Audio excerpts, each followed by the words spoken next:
Could an end-time alien deception be Satan in disguise? The Bible tells us that God will permit a great deception in the end times, that only those who love the truth will not be misled. Could an end-time alien landing be this deception discussed in 2 Thessalonians? Could this alien deception even be the manifestation of the casting down of Satan portrayed in Revelation 12? That's what we're talking about today, and we're starting right now. UFO sightings in the USA seem to have begun in earnest around the time of the creation of the State of Israel in 1948. A very interesting timing prophetically, if you think about it. And in recent years, interest in UFOs and aliens has been rising. This year, the theory has gone from conspiracy theory to mainstream as the U.S. government has already released a report of information about UFO sightings by the military. The final release will take place later this month. The request for this release was part of a COVID-19 relief package. Isn't that strange? I think it's weird. Why, after 70 plus years of UFO sightings, is an official government release of information coming now, in the craziest 2 years in recent history, and why part of a COVID relief bill? Is this part of a setup for a potential coming alien deception? And if so, what should Christians be prepared for? Odd as it may seem, this theory that an alien deception is the great deception discussed in the Bible is possible from a Christian perspective and actually seems consistent with New Testament texts. In fact, numerous conservative Christian commentators are now coming on board on this theory that fallen angels will disguise themselves as aliens to deceive the world. Satan disguising himself as a serpent happened in the garden, so another disguise, a more modern one, seems entirely possible. 2 Thessalonians 2 discusses this coming great deception. Therefore, God sends them a strong delusion, so that they may believe what is false, in order that all may be condemned who did not believe the truth, but had pleasure in unrighteousness. So it is God who allows the great deception that will mislead everyone on earth, except for those that believe the truth. The idea that God sends them a delusion is interesting. It implies the coming of that delusion to the earth, perhaps in the form of fallen angels disguised as aliens. Now, what kind of deception is it? We aren't told in the Bible. But let's examine what might transpire if a UFO landed on Earth and how it might fit with this idea. It's likely that Satan, in the form of an alien, would use the same lies he told Eve in the Garden of Eden to deceive the world, yet this second time. Did God actually say, "You will surely not die"? For God knows that when you eat of it, your eyes will be opened, and you will be like God. Let's look at all three. First, how would Satan contest God's word? Did God actually say? He would likely dispute our creation account in Genesis by saying aliens created human life. To understand how, we need to examine the Sumerian legends that say that mankind was created by their gods, the Anunnaki, to be worker beings to help the Anunnaki mine minerals on the earth. Satan would likely say these ancient accounts that are very popular right now and well known are true. Let's see what that would mean. These Anunnaki were deities that the Sumerians say came from heaven to dwell on earth with men. Anunnaki means sons of Anu. Back in the Sumerian language, Anu being their supreme being. So Anunnaki were sons of God in the Sumerian language. This is the same term, sons of God, used for fallen angels in the Bible. It's also interesting to note that the Sumerian sons of God often came to them in the form of snakes. And many of these sons of God had children by human women, just like the sons of God in Genesis 6. They also brought superior wisdom and technology to man, just as the sons of God did in the Genesis and Enoch accounts. They appear to be the same fallen angels. Did these ancient sons of God travel in what appeared to be UFOs? Just look at this cylinder seal from 3,000 years ago and notice the three beings in the flying disc.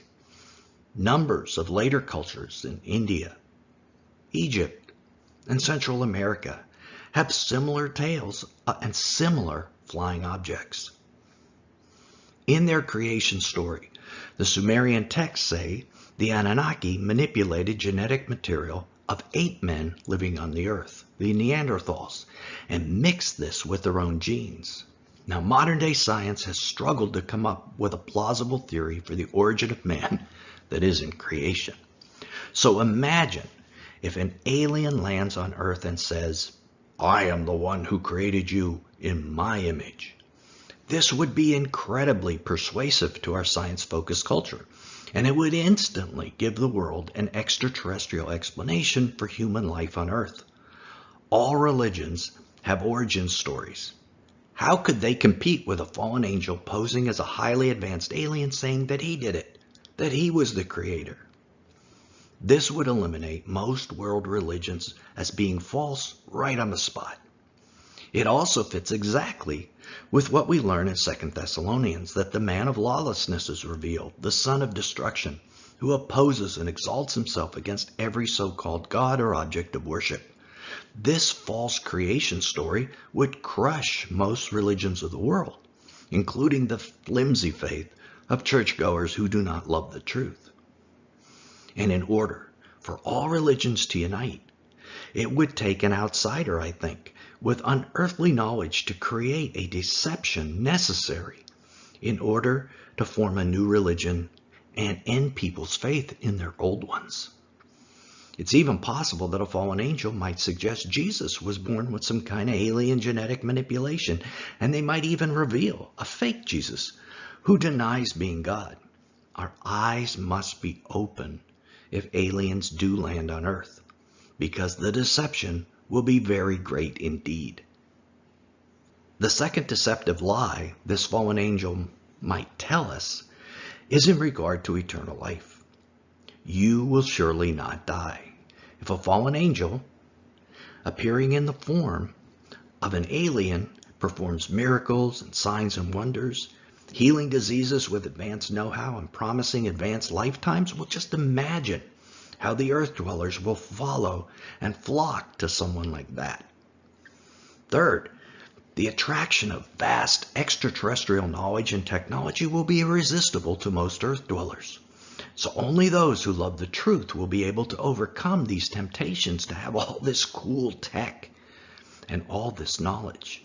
In a previous video, this channel has suggested that the current explosion of technology that we've seen since World War II is possibly due to these same fallen angels giving advice to certain humans. It seems this deception has been in the process of being set up by Satan for a long time. But is there any biblical evidence for alien deception? Could the end times include a similar alien deception as to what was described in Genesis 6? Might it be the return of the sons of God? Now, the Bible doesn't directly answer this issue, but it is certainly possible the Genesis 6 account occurred during the days of Noah. And Jesus has said the days before his return will be like the days of Noah. Would this include the return of the sons of God? Well, maybe. Jesus in Matthew 24 and John in Revelation 13 describe the false messiahs and false prophets as deceiving the world with false signs and wonders. Fallen angels, posing as aliens, would be miracle workers in the eyes of the world, and they could enable humans that they empower to be miracle workers as well. In Daniel 11, we are told the Antichrist overcomes the strongest fortresses with the help of a foreign god. Who is this foreign god if not a fallen angel? And of course, Satan and his angels are cast down to the earth during the end times. They end up on the earth. Now, war arose in heaven. Michael and his angels fighting against the dragon, and the dragon and his angels fought back. But he was defeated. There was no longer any place for them in heaven. And the great dragon was thrown down, the ancient serpent who is called the devil and Satan, the deceiver of the whole world. He was thrown down to the earth, and his angels were thrown down with him. So we are directly told that Satan and his angels will be upon the earth. If they possibly took the form of aliens and UFOs in the past, maybe they will in the future. Maybe that is the way fallen angels appear in the end times, as aliens. Most Christians, myself included, have traditionally considered that Satan and his fallen angels will be invisible during this period that they're upon the earth. But the text doesn't say that. In fact, if we think about this for a moment, Satan and his fallen angels are invisible and active on the earth right now. Paul tells us in Ephesians that for we wrestle not against flesh and blood, but against the rulers, against the authorities, against the cosmic powers, over this present darkness, against the spiritual forces of evil in heavenly places. So if Satan and his angels are thrown down, this indicates something different than we're experiencing right now. It implies they might be visible. Now, Satan appeared in a visible disguise to Eve and to Jesus. He may again. Certainly, if Satan appeared in his true form as a seven-headed dragon when he was cast down, he wouldn't deceive anybody. But the landing of aliens on the earth would be a massive deception to nearly all of mankind, something that Satan could really sink his teeth into. So this channel believes it may be that something that Satan has been setting up and planning for some time, maybe even since Sumerian days. However, Christians shouldn't be afraid. Do you not know that we are to judge angels? In the coming kingdom, we will be judging these fallen angels. And prior to that, the Lord has said he will not leave us or forsake us, and that he will protect us. These beings won't be omnipotent or omnipresent. And Jesus said, we will overcome Satan by the blood of a lamb, the word of our testimony, and if we do not fear death, we will overcome them. But every Christian on earth needs to be aware that false messiahs and saviors are coming, whether it's aliens or humans. Jesus said his coming will be visible like lightning to the whole world at one time. Anyone else who comes by a different means is a false messiah. We should also be wary of any being that produces signs and wonders without properly teaching the word or being obedient to Jesus. And of course, any person who denies that Jesus is God and Creator is a deceiver. All of this brings up the very interesting question.